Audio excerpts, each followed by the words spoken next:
What's going on, folks? It is Ball Up Top, a women's basketball podcast presented by No Cap Space WBB. I'm Andrew Hobner, joined as always by Shawnee, the woman, the myth, the legend, the avowed Caitlyn Clark defender. Wait, no, hold on. With us. You can't use that label. That's not popular. I'm gonna get you in trouble streets. with the wrong people. Exactly. Whoa, Outkick's gonna be banging on my door. What do you mean? We actually have their credential banned at No Cap Space. They can't come into any of our 5 houses for any reason at all. For any reason whatsoever. Yes, there is none of that. But what there is here at No Cap Space WBB is plenty of ball knowledge, of ball talk, and of course, a beautiful home field purchase code, 15% off your first order with home field, your friends, your neighbors, the greatest purveyors of sports gear on this planet.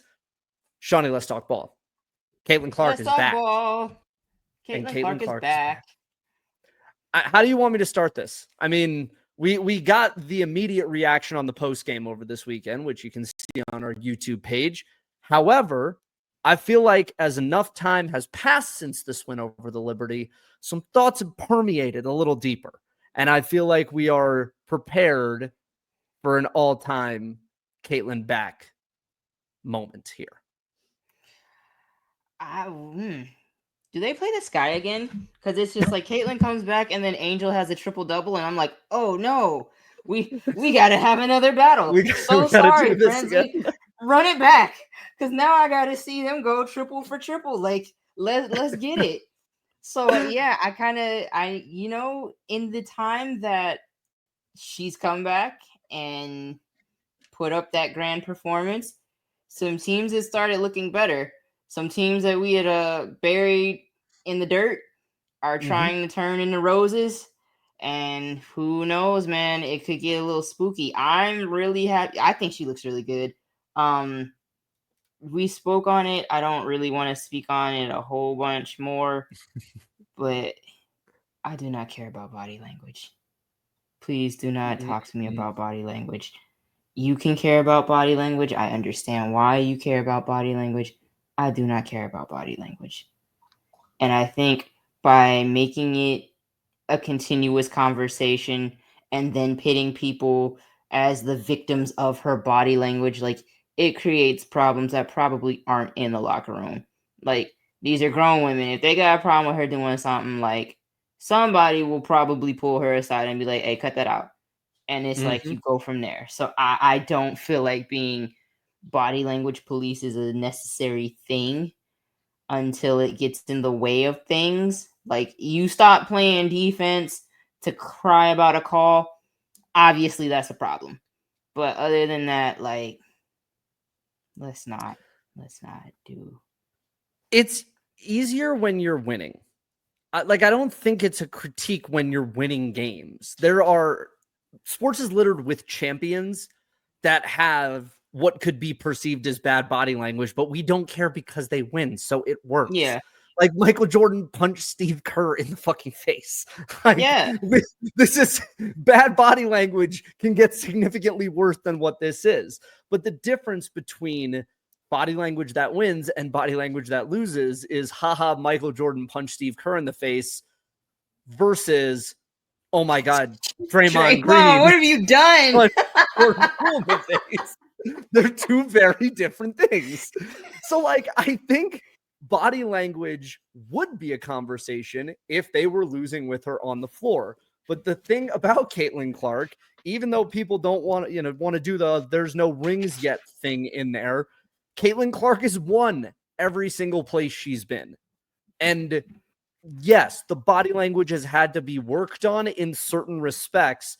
But that quote that we had of Jan Jensen, where I asked her about how to fix the body language problem when it came to what she was doing at Iowa, and what Jan said wasn't like we had to sit her down and talk about how the body language like made other players feel bad. It was more like the players were afraid of her. And this is the WNBA. People aren't going to be afraid of you. Like, they are also professionals and go about doing their work. So I don't really see why that would be an issue. From a talent standpoint, I mean, it's so clear. And I said it in 5 Out today that whatever your thoughts may be on what has come along with everything, Caitlyn Clark is a net good for the game, and that is indisputable. Absolutely indisputable. The sport is better when she's on the floor. And I can understand, I don't agree, but I can understand with people that have a hard time with the dissonance of it all, but I do not. I enjoy watching Caitlyn Clark hit 3 threes in 38 seconds. That's the type of shit the league has never seen before. And with that in mind, it's why the league is rightly positioning her as the star that she is and is becoming. And to that point, my GOAT, Asia Wilson, got in that press conference and said, I'll cuss my teammates out. I don't want to cuss them out, but I'll cuss them out if they make me. And everybody was like, A''alpha, like, yes, all right. And it's like, yeah, okay. If that's how they get down, then yeah, do it. Candace Parker came in her rookie year. Lisa Leslie told that story where Candace was like, why is the bench talking to me? And she had to be like, hey, chill out. Those are still your teammates. Like, you need to relax. Yeah. Said, like, bench warmers talking the greats have egos. Like, it is okay for her to have an ego. I think and this is where I come back to, bad faith actors, like the circus that has come along with her show. Because what people don't realize, because it's been spun a certain way by those that non-basketball related agenda to position her as such, she gets this rap of being like the yuck fucking yokel ass country player who's just like a nice go lucky country girl. No, dude, like that, she's a demon, bro. Like it's like both. Yes, you have two sides that are not committed to talking about basketball, hyper fixating on that. Yes. Because then you have the ones that are like, she's so spoiled. She's such a brat. She's a typical, and her privilege is showing when she has a tantrum. And it's just like, okay, 32 points, 7 threes. Like, can we get back to it? I don't care that we didn't. Yeah, no. Because at this point, I feel like we're trying to make somebody a victim here. And like that, to me, now goes into territory of doing them a disservice. So like, and it was a large platform, hyper fixating on this because they don't particularly care for them. So that's who I'm referring to when I'm saying like the starting of this conversation. Yes, and I agree.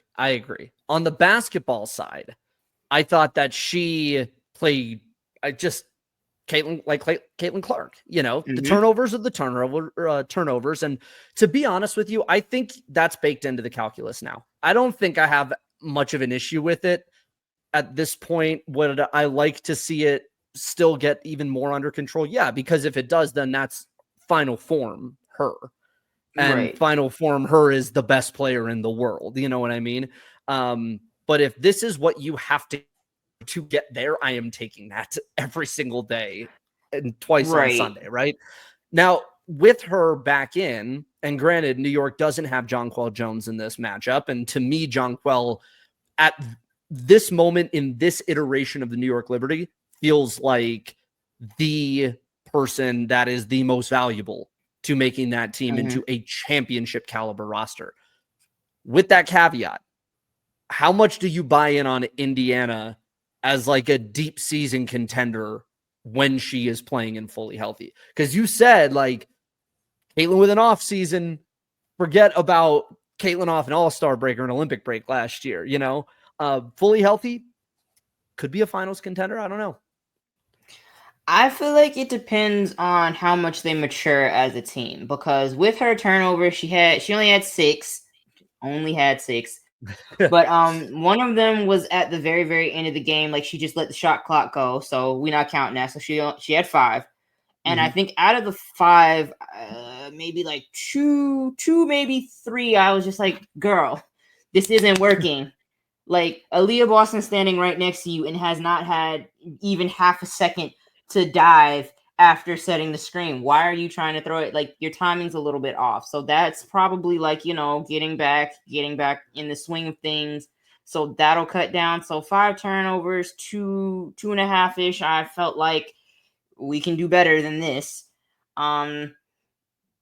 That's to me comes with the reps, comes with playing with Steph White. You see Stephanie White, she had a turnover, and Stephanie like called her over, and they were talking about something. So it's like, I feel like there are some in-game corrections being made, so that's reassuring. But it's really just, can everybody grow up in a sense of come together and play winning basketball? Because you have some players on that team who they're not used to playing on teams that compete for titles. Yeah. And then you have not some at this that level, are. at least. Yeah. Well, yeah.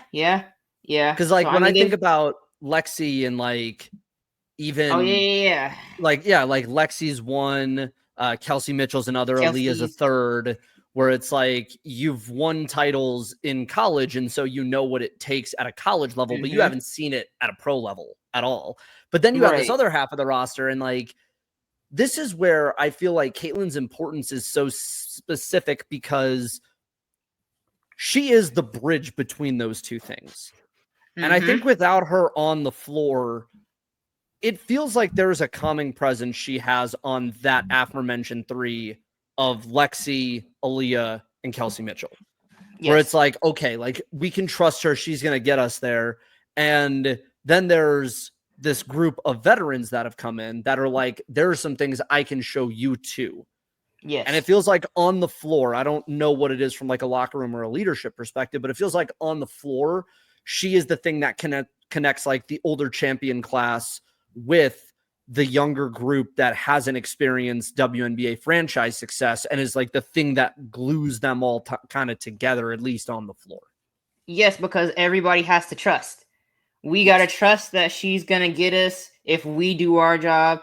We got to trust that, we need to get them the ball. We have to trust that they have the mental, the intangibles, having been through those situations, to give to us. So we have to trust them when they tell us things. Like, you got to put a lot of trust in Caitlyn when she's throwing that ball at you a million miles an hour. So I think like, she is just a walking trust exercise, and that's what kind of unifies them. And that's what they've been missing. Like, having watched them the last couple of years, like, it seemed like people just were like, I got to do this myself, move. And then things were going awry. So I think you are absolutely correct. She is kind of a glue girl in that she is that walking trust exercise. So if everybody can completely buy into that, to where they're not trying to play outside of themselves for, like, you understand, like, that young core, whether you want to admit it or not, that's your future. So they have to be top priority. And I mean, like, Aaliyah and Caitlyn. So you got to trust that. You got to defer to that sometimes. And then, like, Kelsey has shown, you can eat when you do that. There is still enough for everybody to eat and everybody to put up some really good numbers. So if everyone can, again, trust that there is enough and mature and just learn how to play that winning basketball together, and everybody what their role looks like in winning basketball, then yes, I think they can be a contender. But that's such a up in the air piece, because I don't know how to you can say like, okay, shots falling, blah blah blah blah blah, but like maturing, that's just, y'all just got to do it. I can't really gauge that and tell you how that needs to happen. Yeah, it's like a much more intangible thing in that respect. Yes. Yeah. Yes. Yeah. So like, good luck. But I think they can do it.